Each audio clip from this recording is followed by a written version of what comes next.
I will begin by introducing our moderator for the next panel, and she will introduce her panel. So Rebecca Moll is a partner in K&L Gates' Newark office and a member of the Government Contracts and Procurement Policy Practice. Prior to joining the firm, Rebecca served as a partner with a business-focused law firm where she specialized in corporate political activity and nonprofits, trade associations, and tax-exempt organizations. In the energy and utility space, Rebecca has worked with utility companies, solar companies, and offshore wind companies on procurement matters and lobbying and political activity compliance. She also has represented clients before the Board of Public Utilities. So, Rebecca, the floor is all yours. All good? Thank you, Ray, and welcome, everyone. I know it's been a very informative day so far, and it's been interesting to talk about all these different topics. I'll just let the panel get settled for a moment. I'm very happy to be here today and moderating this panel on the future of nuclear. I'm going to follow Eric Ford's lead. I was going to introduce each of the panelists, but I know they could probably do so faster than I can and just tell you a little bit about each of themselves. So I'm going to start with Senator Zwicker and put you on the spot. Oh, hey, thanks for having me today. Happy to be a part of this panel. Andrew Zwicker, a physicist working on fusion energy by day, setting energy public policy by night, and happy to be here. Thank you. All right, good afternoon, everyone. I'm Nathan Howe. I'm an attorney with K&L Gates. I'm a member of our Power Practice Group. I'm also the co-chair of the New Jersey State Bar Association Renewable Energy, Clean Tech, and Climate Change Committee, as well as a board member of the Northeast chapter of the Energy Bar Association. I work on a number of renewable technologies as part of a project development attorney. I do regulatory work, commercial work. I've had clients in the utility sector that own and operate nuclear generating stations. And I even had the opportunity actually last year to visit one while it was on a maintenance outage, which was a very rare opportunity and really eye-opening as well. My name's Sam Gordon. I work for Holtec International. I'm the senior manager of client relations. My history is basically all in nuclear. For the last 21 years, I've worked in the military on nuclear reactors and in different utilities in Pennsylvania, down in the Gulf states, all over. And now I work for Holtec, where we have a small modular reactor that we're marketing to the industry. And, one of many different technologies that's out there that I think is going to be very cutting edge and help the industry as a whole. Thank you. No, I know that nuclear is a hot topic. I know it came up a couple of times this morning, just in offhand comments, and really looking at what is the role of nuclear in New Jersey going forward. We heard this morning about the Energy Master Plan. I know we're going to be working our way through a new Energy Master Plan. A lot of talk about clean energy future, and I think really it was, I know on the previous panel, talking about offshore wind, the fact that that's just one component. So I think one of the great things about today is really looking at energy in New Jersey, the energy future, what it means for clean energy goals and the economy holistically, and realizing that it's not just going to be one type of energy that gets us to where we need to be. So I want to start off by asking each of our panelists, in whatever order you like, of what do you see as the role of nuclear in New Jersey? Well, I was going to make a statement about the critical importance of nuclear in New Jersey, but I learned at today's keynote that I don't need to make that statement anymore since it's all a big exaggeration. So I'm done. Thanks so much. Awkward pause. So, look, I mentioned quickly in my introduction, fusion, and I'll talk as much as you want about that, but fusion as a nuclear technology is a technology of the future, and fission we know is here today. We know that a little bit less than 40% of New Jersey's entire energy comes from nuclear, and it's something like more than 90% of all of our non-fossil fuel energy comes from nuclear. I think it's fair to say, and this is not a political statement in any way, that our clean energy goals, our non-carbon goals, our non-fossil fuel goals are completely dependent upon the nuclear industry, both the plants that are existing today and whatever it may be for next generation fission. And I hope sometime in the very near future, I'm sitting up on a panel like this as we start talking about what are the implications of including fusion in that energy mix. Thank you. Yeah, Senator Zwicker already pointed out that a huge percentage of our pie, of our energy generating portfolio, especially our carbon neutral percentage, is powered by nuclear energy. And that really can't be understated. And just to put that in context, we focus heavily in this state on the solar industry as meeting our clean energy goals. But it wasn't until during the pandemic that we reached our 5% threshold of solar. So we reached 5% solar compared to our current 35% of carbon neutral generation that comes from nuclear. And so that just puts into context exactly how important that is right now. If that nuclear goes offline because it's retired, it will be replaced by fossil fuel units before it's able to be replaced by renewables. At best, you would have offshore wind coming on in the next several years, and that would be a trade-off of carbon neutral nuclear for carbon neutral offshore wind. So it's not just about maintaining our status quo of what we have now for our nuclear energy generating portfolio. It's also how do we expand on that in the future to meet our growing energy needs. Yeah, I agree with that wholeheartedly. So if you look at what everybody's goals are for CO2 emissions, and when I say everybody, I mean state by state, where they want to be in the future, you can't really do it without nuclear. It's just not feasible. The amount of wind or solar or any other option, it just isn't there. So nuclear is the path forward to get there. We talked to many states, not just New Jersey, about our technology and about deployment there, and it's a resounding message that we get from every state, which is we need nuclear. We can't get to our carbon emission standards without nuclear, and New Jersey is in the same boat, as we've heard from both the gentlemen here, and I'm reiterating. And I would also just quickly add to that, it's not that many decades ago, of course, that nuclear energy was considered the worst possible choice. No nukes was the cry of the environmental community. And while the environmental community still is not 100% behind nuclear, a significant amount of it, of the community, has now come in favor of nuclear energy for all the reasons that we just mentioned right now. Oh, thank you, and that actually does tie in well to the next question, and I don't know if you even realized it. I did not. No, so there you go. So, just talking a little bit about the role of nuclear in New Jersey, the future of nuclear, and we actually, we've had a lot of conversation today about clean energy. If you would each touch upon, in a little bit of specificity, of how you see nuclear fitting into New Jersey's clean energy goals, especially as we're looking toward the next energy master plan. So as I mentioned, I work for Holtec International. If you're not aware, the Oyster Creek plant is now owned and being decommissioned by Holtec International. We started as a company working with or disposing of used nuclear fuel, and have branched out and have acquired some plants that are being decommissioned. As I mentioned also, we've got a small modular reactor that we've developed and want to deploy. So we have talked in earnest with the state, internally with external potential partners about building the small modular reactors at Oyster Creek, potentially. Very early discussions. I hear some snickering, or I thought I did. It's in its early stages, in its infancy. However, it makes sense. You've got the infrastructure there. You've got the substations. You've got what you would need from a support and transmission standpoint to build new nuclear at Oyster Creek, and it's something that we've talked about and we look forward to actually doing in the future. Yeah, so in terms of our clean energy goals here in New Jersey, it's really important to break down what exactly we have in terms of our targets.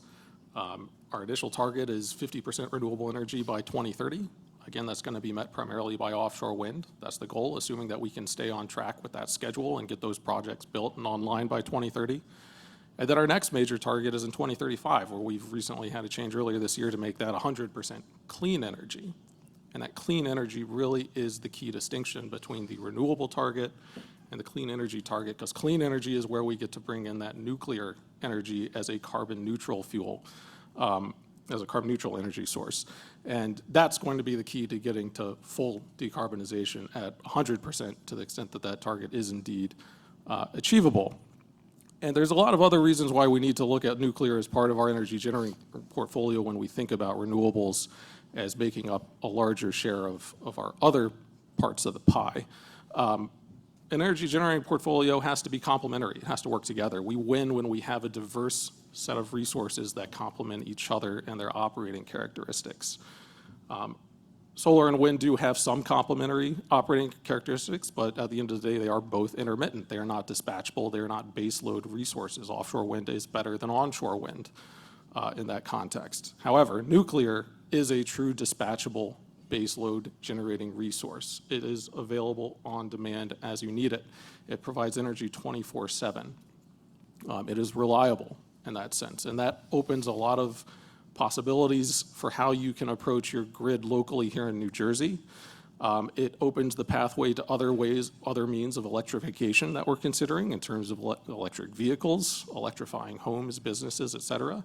You need a type of reliable baseload power. Otherwise, we put ourselves in a situation where we may need to rely on others to import power. We may have to rely more heavily, as we heard from the PJM representative, of importing renewable power potentially from elsewhere, particularly if we have that 100% energy goal, or we may be importing non-renewable power, and then we have to adjust for that as well. So having nuclear as part of our portfolio is not only about reducing the carbon on a day-by-day basis, but really just a general strategy for how we need to be approaching our energy portfolio. Thank you. Senator? So I guess I'll respond in a slightly different way, which is that from my perspective, the future of energy, whether it's the future of nuclear, offshore wind, solar, geo, waves, doesn't matter, is also, as we talk about bringing new energy online, is about energy justice and energy equity. And a lot of what we have to decide about is how we are going to pay for, and who is going to pay for this rapid transformation. And I think nuclear is a great point here.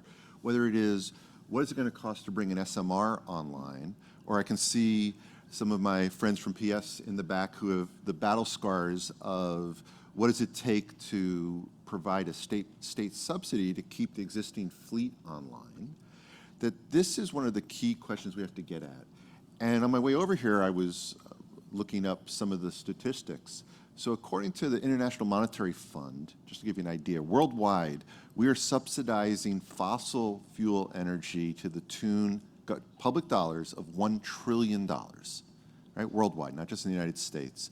And they estimate another $6 trillion has gone into what we call soft costs, which predominantly is what are the costs of cleaning up and recovering from a significant weather event.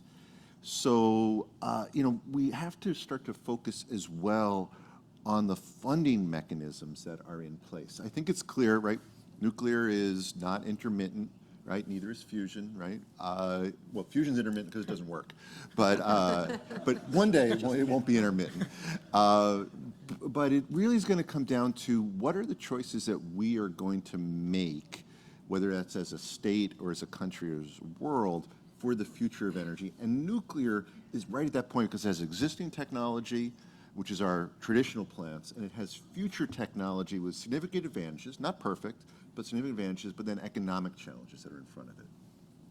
I think those are all really great points, and I think it really focuses on listening, to everybody speak today and looking at New Jersey as a whole. We do have clean energy goals. I think everyone agrees it's beneficial to move toward clean energy, but then we also need to think about the ratepayers, the costs, and I think we've heard a lot today about communities, community engagement, reaction, and listening to many people speak about the future of energy in New Jersey, and I know in the BPU and doing their job, a lot of the questions then come down to the actual ratepayers. What does this mean for me?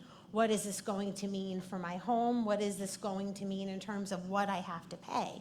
So, I think it is important to talk about how all these different sources work together and how can nuclear help carry us forward, because as we heard this morning from the speaker from PJM, and just looking at the balance in terms of the grid and power sources and certain sources that are scheduled to be retired, what's going to replace them? And we can't forget the fact that we're talking about energy. We need to still focus on reliability, on resiliency, and focusing too, again, on climate change, the changes to the weather. I mean, I'm sure we all feel, lately too with the rain, when it says it's gonna rain, I think probably as little as 5 years ago, I know I personally wouldn't think twice about stopping my plans or, oh no, I better not go out in the car, but then all of a sudden, we're dealing with flooding and power outages. So I think it's balancing all of this to get us where we need to be, but still making sure we have reliable infrastructure and that the cost doesn't increase, and then those,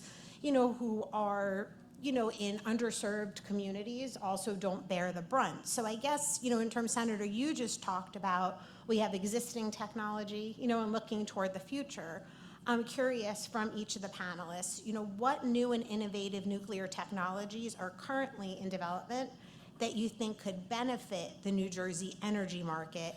And maybe if you want to tie into that response, these were separate questions, but I think they go well together. What are some of the challenges that you also see, in terms of perhaps why new nuclear hasn't gotten off the ground? Yeah, so I think the primary new technologies that we're looking at, and I'll leave the fusion technology to Senator Zwicker, but obviously that's one of them. That's the technology that I think there's a saying in the industry has always been 20 years away, but now we're we're finally getting to 15 years away. Yes, we're finally getting to the point where we might actually be talking about 5 years away, right? I mean, we have tangible progress there where we're really seeing the light at the end of the tunnel that has been for so long in the making. On the other hand, you have the small modular nuclear reactors, and I'll let Sam discuss a little bit more about the details of that technology, but from an operating characteristics standpoint, they're a game changer for nuclear. They're a game changer because they mitigate safety risks, they mitigate your siting issues, they're modular, you can size them to fit your needs, you can potentially place them almost anywhere. There's other operating characteristics in terms of how you might be able to harness other aspects of them to make them more efficient. We heard about cogeneration earlier. How do you use the heat exhaust from power plants and use that efficiently for industrial purposes, or even just to heat a university campus? Well, small modular reactors still produce heat. You might be able to, given their smaller size, locate them at more advantageous sites where they can actually provide heat as well as the electricity that they're supplying to the grid. They also potentially have more flexibility in terms of their ramping capability. You might not need to have them maintaining a constant nuclear reaction for months and months on end. They might be able to ramp up and down to meet your seasonal needs more effectively, your daily needs more effectively. And all of these things just make them vastly different, even though it's the same basic scientific chemical reactive process that happens with nuclear fission, but the resource itself is dramatically different in terms of how it operates with our grid. Sam, you want to jump in? Yeah, some of the benefits, and we really see this when we talk to potential industrial clients. We marketed our SMR initially to the utilities, and I'll liken it to a middle school dance where you've got the men on one side or the boys on one side and the girls on the other, and everybody looks at each other and they think, maybe I want to dance, but I'm not 100% sure, and there's a lot of hemming and hawing. Once we got the industrial customers involved, it was kind of a game changer, and you've got the small modular reactor that Holtec puts out. It's a 320 megawatt PWR, and it's designed to put power on the grid. Some of the other small modular reactors you've got out there, specifically NuScale, which you may have heard of, they have a memorandum of understanding with Dow Chemical. Their thought process there is that they can use them for steam generation. So if you dovetail those two together, it works perfectly for industrial customers. And that's what my company has pivoted to. Yes, we talk to utilities quite a bit, but it's the industrial customers that are really the end user from what we've seen. And this is all across the country, New Jersey, Louisiana, and other states as well. And that's really that's where the market is going, is getting together with the utilities and the industrial clients and making sure that we can meet their power needs and steam generation needs moving forward. So I gave a keynote last year at the conference about the status of fusion, so I just will very briefly say a couple of things. One, just a reminder that the country's national laboratory for the development of fusion energy is right here in New Jersey at the Plasma Physics Laboratory, and so we are the very heart of not just the country, but arguably the world's effort to get fusion electrons onto the grid. We've also started discussions with the Nuclear Regulatory Commission at this point because the fact that the existing regulatory structure for a fission power plant is not particularly going to fit well in a fusion power plant, nor will it fit particularly well with an SMR, because an SMR, while the amount of fuel is smaller, obviously that's where the name comes from, there's still significant concerns when it comes to health risk and safety risks. They're greatly reduced. I don't want to imply that they're not. But fusion doesn't have any of that. And so we are having conversations now, whether we're 15 or 20 years out, whatever it might be, to actually having the first of its kind fusion reactor producing electricity, but having these conversations now about the regulatory structure, having these conversations now about environmental justice concerns and citing where these fusion plants will be is, I think, a really unique opportunity. And we are learning from the fission community who went through the 1970s, 60s, and 70s into the 80s with the no nukes, and making sure, because we are nuclear. And by the time I have to explain to somebody why, while we're nuclear, we are safe, I've probably already lost them, unless I've done the groundwork way ahead of time to make sure that we are working with a variety of different communities on what are the advantages and what are the disadvantages of fusion. And the disadvantage, being totally transparent about it, is no different than what the fission industry is dealing with and SMR industry is dealing with, and is my biggest concern, is not can we figure out the technology challenges that are in front of us with fusion, but can we do it economically? Because as you pointed out, whether we, like any energy, go to the ratepayers or whether we go to the taxpayers, we still have to go somewhere for these initial costs. And how to do that in a way, because to state the obvious, if we put fusion electrons on the grid and they're 10 times more expensive than from any other technology, no one's going to purchase them. That is our unspoken challenge because we're so focused on the technology still, but we've started those conversations as well. Oh, thank you. I don't know, do Nate or Sam, do you have anything to add? Well, I think there's some other challenges that we can still bring up that, you know, I think still face these technologies even as we move forward. I mean, there's, for one, there's still a stigma about nuclear energy, and whether that stigma is justified or not, that's something that is going to be an obstacle moving forward. And so I think public perception and education is going to be key in any transition where we include nuclear moving forward and actually plan for that nuclear moving forward. Some of those concerns are justified and are actually brought out to the forefront, particularly in this Ukraine conflict, right? I mean, what has Russia done? It's targeted their nuclear generating stations as a security threat. And that's very fear-inducing for very legitimate reasons. There's still unknowns there, right? So even if we move to a smaller modular reactor, well, what are the real consequences of that? How do we safeguard them and make sure that they're protected? Even aside from the physical threat of security, we also have the cyber threat of security. That is a big challenge for our existing nuclear stations. We are under attack constantly by cyber threats. Our nuclear generating facilities are, I don't think, any exception to that, and they do have potential to be catastrophic if our enemies succeed. So making sure that we have sound policy and are putting in the safeguards that we need to protect these assets, not just from themselves and their own operations, but from external threats, is going to be vital and a challenge as we move forward as well. Sam, do you have anything to add on that based on your experience with Holtec? So I would just like to double down on what the senator said with the cost. That has been the biggest hindrance. No utility wants to take on the risk of purchasing an expensive piece of equipment. Is it going to pay itself off? Yes. But when you look at the history of nuclear power and specifically new generation being created, if you look at Vogtle 3 and 4 down in Georgia, you talk about a decade of schedule overrun, billions of dollars in overrun. And there's ways that you can, we internally at Holtec, and this isn't a sales pitch, this is just a statement of fact, you know, we realized that that was a concern that a lot of customers had, and we offered our SMRs as a fixed price and guaranteed the schedule and the cost. So that's what other manufacturers have kind of followed suit with, is to give the assurances to the utilities, the industrial customers that have started to partner with us, to give that level of security to them and allow them to absorb the risk.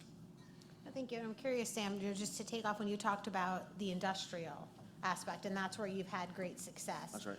Have you found there too, obviously people work in the industrial community, has that helped too, just in terms of the general community? If you have people working in an industrial complex, who see, are using nuclear, have seen it in action, do you feel like, I don't know, in your experience, whether that's helped at all in terms of community perception or help nuclear move forward? I would say the closest that we've come, we've had a lot of data center companies reach out to us, a lot of data center companies. And if you look at some of the people, the workforce that works at these data centers and the workforce that works at a nuclear power plant, they are very, very similar. They have very similar backgrounds. It's very technical. Many of them coming from the military like I did. So there's a very nice coming together between those two industries. Some of the other ones, oil, gas, et cetera, you don't have as much of a crossover. However, there's a familiarity between working in a manufacturing and working in an industrial atmosphere like you would see in a nuclear power plant. So there's a little crossover there, but the data centers is a big one. That's interesting, because I know one of the things, Senator Zwicker, you were just talking about is if you have to have the conversation why nuclear is safer, why this can move forward, you've almost already lost people, particularly as we get further down the road. So I think it seems to me, at least, where we've had success and worked into certain communities, I think people in general, right, tend to be less resistant. There tends to be less misinformation or incorrect perceptions, if they've seen something firsthand, if they've experienced something, and I think that is just something on a human level that could potentially help carry everything forward. Yeah, absolutely right. Our confirmation biases are everywhere. And so whether it is significant rainfall or a winter without snow, whether it is I live in a community nearby a plant which is the major job employer for the community, right? Whether it is building offshore wind and what's going to happen in South Jersey in terms of building that industry out. So, that is human nature, of course, as is, the fear of the unknown, the fear of whatever may be coming is always harder to visualize and to know, which is why, of course, I'm figuring out how to pivot into this, there's a big difference between climate and weather. And there's a big difference in our perception and a big difference in what we know and what we predict scientifically. Great, thank you. I think just moving things along too, it's very clear today, listening to the different panelists, the different types of energy, that there are different perspectives, and we're lucky to have 3 people on the panel that do bring different perspectives in terms of their experience when it comes to nuclear. But the one thing that really I think is key, especially from listening to everybody throughout the day, that first, it was interesting, listening with offshore wind, and then Senator, what you were saying, New Jersey really is a leader. We're not afraid to be out there, to take a chance, to be on the forefront. I think obviously everyone here today in NJBIA, we're focused also on the economic health of New Jersey. What does that mean for our communities? What kind of jobs are produced? How do we help propel the economy forward? And I think one of the things that's key to that as well, from a policy perspective, is obviously we need government and the private sector working together. So I'm curious from each of our panelists, if you could share in your experience, what role does the private sector play? What role does government play? And how can we really work together with respect to nuclear energy in New Jersey and moving toward clean energy goals? And you obviously can feel free to draw upon whatever experiences you're willing to share, and what we've seen in the past and how maybe we can draw upon that to move us forward. Sure. Well, like any technology, the first role of government is the research and development, right? That would be true for fission, that's true for fusion, but the government is the one who can come in and take the risk, not care about the ROI, and try to get the technology to the point where it can be handed over to the private sector. That, of course, is where fusion is right now, as that transition is occurring, as billions of dollars of private money is starting to pour into the development of fusion. We're seeing that same development curve that happens in any technology happening in fusion as well. The next piece, when we talk about public-private partnerships, because in many technologies, you can just hand it over. In healthcare, if there's a new technology, a new medicine, a new diagnostic, once it gets developed, and that often happens in a government lab, you can hand it over to the private sector, commercialize it, and off it goes. Because the role of government is not to commercialize, it's to develop the research and get it to that point where the private sector can come in and do it so much better than a government can do. The difference with energy is the costs of energy, especially the capital costs up front. Nuclear is a perfect example of that. So at that point, the public and the private partnerships are key because the costs are so enormous. And so how we can structure well thought out public-private partnerships in the energy sector remains a challenge, whether it is credits, ZRECs, ORECs, SRECs, whatever it might be, right? Whether it is the next incentive, whether it is putting it across the ratepayers of New Jersey, the costs, whether it is saying that this really needs to come from the federal government, given their resources, is all of the pieces that need to be worked out as we talk about the next generation of nuclear energy. You also alluded to the fact that as we electrify everything, we have to have that same conversation about the grid itself and make sure, again, that the many, many, many, many billions of dollars it will take to modernize our grid, who is going to bear the brunt of that cost and how, and over what period of time? So my concern, speaking as someone who helps to influence some of this, is we too often are reacting and too often piecemealing things. And it's very difficult for government to have that more holistic approach. But I think that is really critical. And today's panel, in my mind, in nuclear, is a perfect example because we're talking about next generation technologies, right? And that would be true, again, offshore wind has a piece of that as well, tidal energy, geothermal energy. But as new technologies come on, how can we do this holistically, understanding the lifetime curve of bringing it online, making sure it's commercialized and then mass produced, has got to be a key part of our discussions together. Thank you. Nate? Yeah, I think that holistic approach is really the key thing here. And I think we need to, maybe at least in the nuclear space, start moving past the whether we should and start talking more about how we can, right? We need to get to that next evolution of thought as to how do we actually do this? How do we get boots on the ground and make this work? And it's certainly still in the experimental phase. To some extent, we need pilot projects out before we really fully commit. But how do we do that? How do we get the framework in place? How do we incentivize it? How do we start working and coordinating so that those public-private partnerships can come together? We've heard a lot today about clean hydrogen, for instance, clean hydrogen being a pivot so that the natural gas industry can start to decarbonize. Well, clean hydrogen also requires electricity. And so you still need to increase your electric generation to produce clean hydrogen at scale. And you have to increase it by carbon neutral resources, such as not just renewables, but also potentially nuclear. And you can create what's called pink hydrogen. So that's another key component where, again, you have these opportunities for co-location of resources, synergies between complementary resource types that we really should be discussing holistically and how they interact with each other rather than just segmenting each one and trying to pick a winner, right? We win by diversity. We win by all of the above and having harmony in them working together and complementing each other. And that's the way our policy needs to be shaped.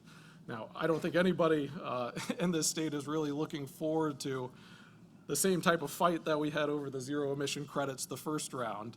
But the bright side of that is you do have kind of a tendril there. You have an opening to start working on some type of a zero emission incentive that does capture the environmental benefits of zero carbon electricity. And barring some type of a carbon tax or some type of price of carbon that applies economy-wide, we need to have some type of a market signal that incentivizes the development of carbon neutral resources to make sure that we can harness that value.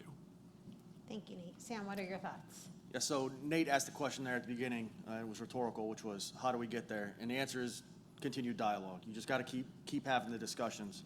I mentioned our industrial clients, and I've mentioned our utility clients that we speak with. Well, the fourth leg in there is the states, and at every turn, we have to stay in lockstep with the state, make sure that they understand what we're doing, the costs that the ratepayers may see, et cetera. And it's a constant dialogue and a constant back and forth. Some are more receptive than others. If you look, there's press announcements out there now, so I'm not divulging any state secrets, but the state of Michigan really decided that they were going to be in the forefront of reinvigorating the nuclear world, and they allowed us, Holtec, to restart Palisades nuclear plant in southwest Michigan, and they've also started taking the steps to allow us to build a couple of our small modular reactors out there. That didn't happen overnight. That wasn't just some quick trigger governor saying this is what I want to do. That was constant behind the scenes dialogue, conversations to make sure that they were comfortable with what we, Holtec, were going to do at that facility, and we could be successful before they invested in us. Those same conversations happen in other states across the country, and New Jersey being one of them. So, like I said, it's constant dialogue. It's being transparent, and it's making sure that the states understand what we're doing and what we need, and conversely, what the state is expecting from us. Thank you. I mean, I think that's a great point, and we're obviously here today focused on New Jersey, and I know in the offshore wind panel they mentioned this as well. The issues we're dealing with are similar to issues that are being dealt with all over the country and all over the world. So sometimes we may be at the forefront of an issue. Sometimes another state may have dealt with something as well. So I think, Sam, you raise a good point too, in terms of looking at what is being done in other states. Sometimes what went well, what went wrong, and if New Jersey is not necessarily at the forefront of a particular issue, how can we look, recognizing obviously that stakeholder processes and government processes are different from jurisdiction to jurisdiction, but to the extent we have companies here in New Jersey that also operate all over the world, all over the country, what perspective can they bring into, okay, this worked here, this didn't, these are some of the things you want to be thinking about. And in terms of public-private partnerships, I mean, we've seen that obviously, historically with transportation and some other things, and I think that's also a really great way, just from a perspective to have the public sector, the private sector really working together toward the goals, sharing the risk, and I think that that's something that's good for the economy as well. I do want to be mindful of time. We still are doing pretty well, and everyone in the audience, we are leaving ample time for Q&A, so think of your questions now.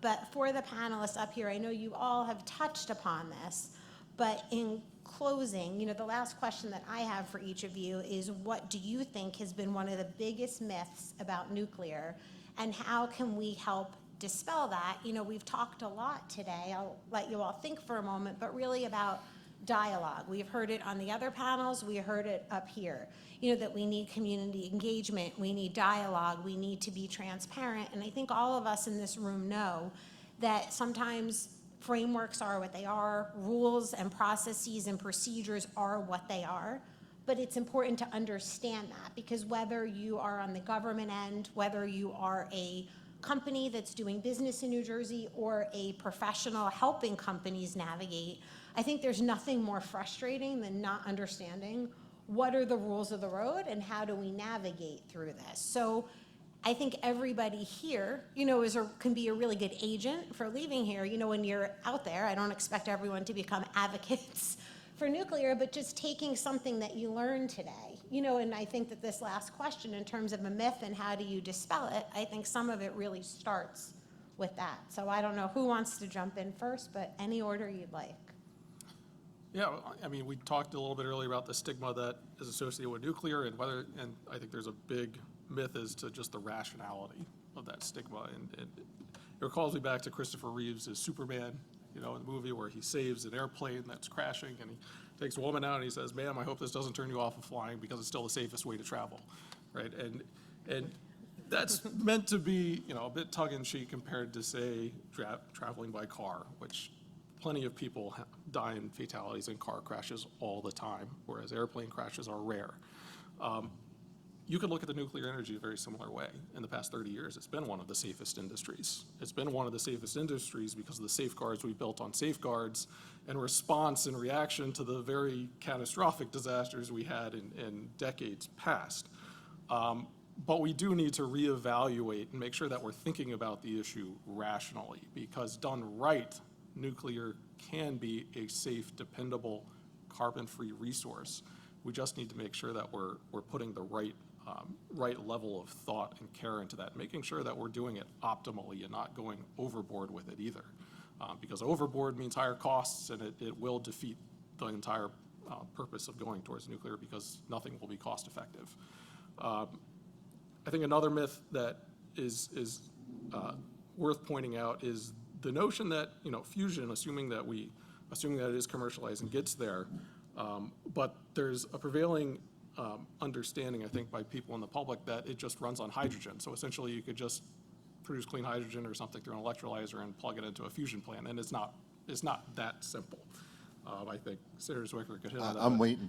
See where you're going with this.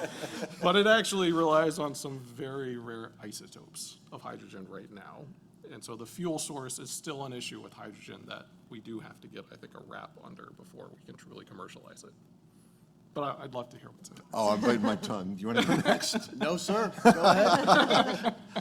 That is not where I thought you were going to go. So I'll get to that in a second. So where? Oh my goodness gracious. Okay, so you threw me off with that.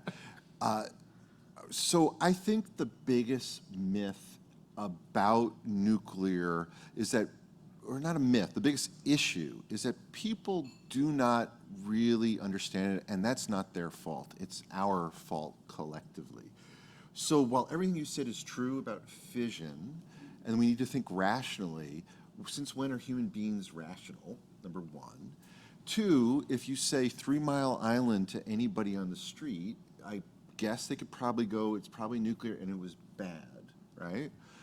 Some people will know what happened at Chernobyl, some will know what happened at Fukushima, right? And so there is an education that needs to happen and has to happen regularly. I'll give you I haven't thought about this story in a long time, but back in the 90s, we were at Princeton at the plasma lab. We were getting ready, I had just come out of graduate school, and we were getting ready to put into our test reactor, for the first time ever, the proper mix of commonly found hydrogen. We'll get to that in a second. And there were protests. And I was in my office working on some part of the experiment, and I still to this day regret the fact that I didn't go out to talk to the people who were out by the front gate. It really bugs me, and that's 30 years ago, because it was a great opportunity to have a conversation with people who felt so strongly, emotionally strongly, about the issue that they came out to protest the experiments because they were afraid for the health and safety of their community. And if I had gone there and said, well, it turns out that the half-life of tritium is only 11.4 years, and so therefore compared to uranium, blah, blah, blah, blah, blah, I would have lost them immediately. I would have just spewed out facts at them and given myself a little pat on the back and gone, well, I did the fact-based thing, and totally missed what that was all about. And so maybe it was good that I didn't go out there, because it's taken years later we understand about how these conversations need to change and need to be one of genuine listening. So I think that is the biggest myth, perhaps, is the fact that we're okay in the nuclear industry, because I don't know if we are when it comes from the public perception. And so, and that's not where I was going to answer it before, but since it's natural offshoot, right? I'm not sure. because nuclear is scary, whether it's nuclear fusion or nuclear fission. The word nuclear scares most people. That's why we call it an MRI. We don't call it an NMR anymore, right? That was a public relations thing to change a device that we go into all the time when we hurt ourselves. So that to me is a big myth. Now, 1 minute. Deuterium, one of the isotopes of hydrogen, is one of the most common forms of that you can find in seawater. In fact, it's cheaper to produce than a gallon of milk. Tritium, the other isotope, which is rare, we will produce ourselves in-house. And so that is why that's, of all the issues with fusion, the cost of the fuel is actually trivial compared to everything else, compared to the cost of enriching uranium. And it's also why I can say that fusion, the top 1 inch of Lake Erie, skim it off, top 1 inch of Lake Erie, pull the deuterium that occurs naturally out of there, out of it. Dirt cheap to do that. Burn it in a fusion reactor, our mythical fusion reactor that exists. That top inch of Lake Erie is equivalent in energy to all of the oil that we think is left on the planet. That's the promise of fusion and why the fuel cost is not the issue. The magnets are different. If you went after the magnets, I would have agreed with you. And but that's because I'm in the field. People don't know any of that. And that's on me, whether it's on fusion and my colleagues, or on all of us when it comes to fission. And with that, I'll step off my soapbox. No, thank you. Sam? So the biggest myth that I hear has to do with the, basically the environment, the environmental impact of wherever a plant is located. I'll give you an example. I was working for a previous company. I was in Massachusetts, traveling for work, and I was having dinner at the bar, and some woman was sitting next to me, didn't know her. She struck up a conversation, and she asked what I did. I said, I work at the local nuclear plant. And she started in on that power plant has contaminated Cape Cod and that area on the beach for the next couple million years. And I tried to have a conversation with her and explain, no, that's not the case. Once this plant's decommissioned, it'll take 10 to 15 years, maybe a little bit longer depending on the timeline, but it won't take a gross amount of time. And that area will be left almost as it was previously. If you look at Connecticut Yankee, you just Google that power plant. It closed in 1996 after about 30 years of operation. They completely decommissioned the area or the power plant and had the area back to normal by 2004. Now there's roughly a 1 acre, maybe 2 acre slab of concrete out there, and that's the only thing left of that power plant. There's trees, there's grass, there's exactly as it would have been pre-power plant being there. So that myth that I heard from somebody not in the industry directly, I think is probably one of the most prevailing ones and something that could be dispelled just by education, as the senator said, dialogue, discussion and explanation. Connecticut Yankee, you can Google it, look on Google Maps, it's green space now. Thank you. I mean, this has been really great, and I'm curious if we have questions from the audience, but all I keep thinking about when I'm hearing each of you talk about community engagement and public perception is back to Rick Thigpen's presentation this morning, and when he shared that quote, I believe it was him from Abraham Lincoln, and I don't remember the whole thing, and I wish I wrote it down, but really without public perception on your side, it doesn't really matter sometimes if you're right, and I think that really stays especially true today, and I think it's very helpful that we're able to have this kind of dialogue where different views are presented, and they're presented in a civil way where everybody's listening to one another, and not to get into politics, but I think that's become a rarity, unfortunately, in this day and age. So thank you to NJBIA for putting this together and offering this forum where we can all share different perspectives, really with the goal of how do we move New Jersey forward. So I don't know, are there questions in the audience? We have a few more minutes. We're in the front. You can hear me, right? Yes, sir. I mean, which country, is ahead of U.S. in fusion technology? Which country is ahead of us right now? Yeah. So I guess the very short answer to that would be that the European Union is working united. The Japanese and the Chinese are also working as well. Who is ahead is always a difficult piece because it depends upon which part of the technology. So the next generation, the first burning fusion power plant, the one which will produce more energy that it consumes, is going to be in the south of France, but the United States is a major partner in that, and we're building certain pieces of that first of its kind reactor.